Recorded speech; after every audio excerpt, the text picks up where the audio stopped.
সারা বছর খাওয়ার জন্য গুঁড়ো মরিচ করতে হবে, তাই গুঁড়ো মরিচ করার জন্য মরিচ নিয়ে আসা হয়েছে।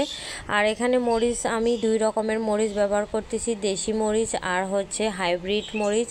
দেশি মরিচ নিয়ে এসেছিলাম, আসলে পুরোটাই দেশি মরিচ গুঁড়ো করতে চেয়েছিলাম, কিন্তু নিয়ে আসার পরে দেখা যাচ্ছে যে সেগুলোতে কোনো পরিমাণে ঝাল নেই। ঝাল না থাকার কারণে পরবর্তীতে আমাকে আবার 1 কেজি পরিমাণে হাইব্রিড মরিচ কিনতে হয়েছে। এটা অতিরিক্ত পরিমাণে ঝাল আর ওটা একদমই ঝাল নেই। দুটো মিক্সচারে এখন একটা স্বাভাবিক পরিমাণে ঝাল হবে সেটা চিন্তা করে নিয়ে এসেছি। মরিচগুলো শুকানো দরকার, এই কারণে প্রথমে আগে বোটা ছাড়িয়ে নিচ্ছি। বোটা ছাড়িয়ে নেওয়ার পরে এগুলোকে রোদে শুকাতে হবে। যত মচমচে করবেন গুঁড়ো তত সুন্দর হবে, তত বেশি ভালো হবে। যত নরম থাকবে দেখবেন গুঁড়ো মোটা হবে, গুঁড়ো কিন্তু খেতে খুব একটা ভালো লাগবে না।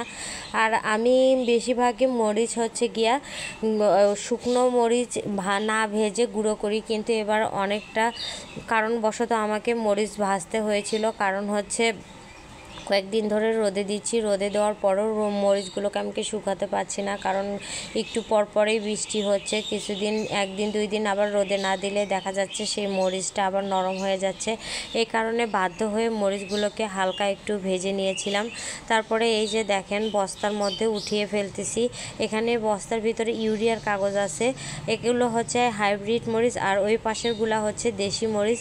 কিন্তু আমি সবগুলোকে একসাথেই ভাঙাবো, যেহেতু রোদ দেওয়া এখনও পুরোপুরি সম্পূর্ণ শেষ হয়নি, এই কারণে আলাদা আলাদা করে উঠাই নিচ্ছি। পরবর্তীতে আমি এগুলোকে একসাথে গুঁড়ো করব। আর এদিকে আমার মেয়েটা দেখেন কত পরিমাণে দুষ্টামি করে, ও সব কাজে ও আমার পিছু ছাড়ে না, পিছে পিছে থাকে।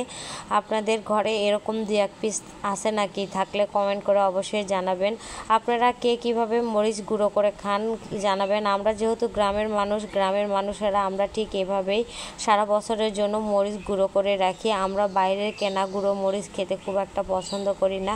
ওই গুঁড়ো মরিচ দিয়ে তরকারি রান্না করলে কেউই খেতে পারি না, হয় বেশি ঝাল হবে, না হয় একদমই ঝাল হবে না, রঙটা বেশি টকটকে হবে। এই কারণে একদমই ওই খাবারগুলো আমাদের পছন্দ হয় না, বিধায় আমরা এভাবে হাতে সবসময় মরিচ গুঁড়ো করতে অনেক বেশি পছন্দ করি।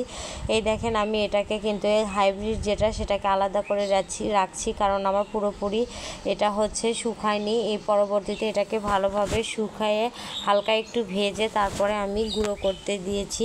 আর এই দেখেন সুন্দর করে গুঁড়ো করে নিয়ে আসা হয়েছে।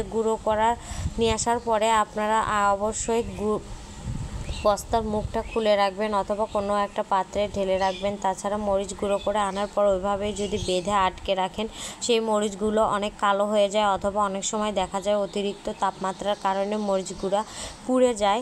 তো সেই কারণে অবশ্যই মরিচ গুঁড়ো করে নিয়ে আসার পর খুলে রাখবেন। দেখেন মরিচের কালারটা কেমন হয়েছে, দেখে মনটা শান্তি লাগতেছে। তো এইভাবে একটা এয়ারটাইট বক্সে করে সুন্দর করে সারা বছরের জন্য এভাবে বক্সে ভরে ভরে রাখতেছি, এগুলো যাতে নষ্ট না হয়। আর আমার ভিডিওগুলো যদি ভালো লেগে থাকে অবশ্যই কমেন্ট করে জানাবেন, আর পেজটা ফলো দিয়ে আমার পাশে থাকবেন। ধন্যবাদ সবাইকে।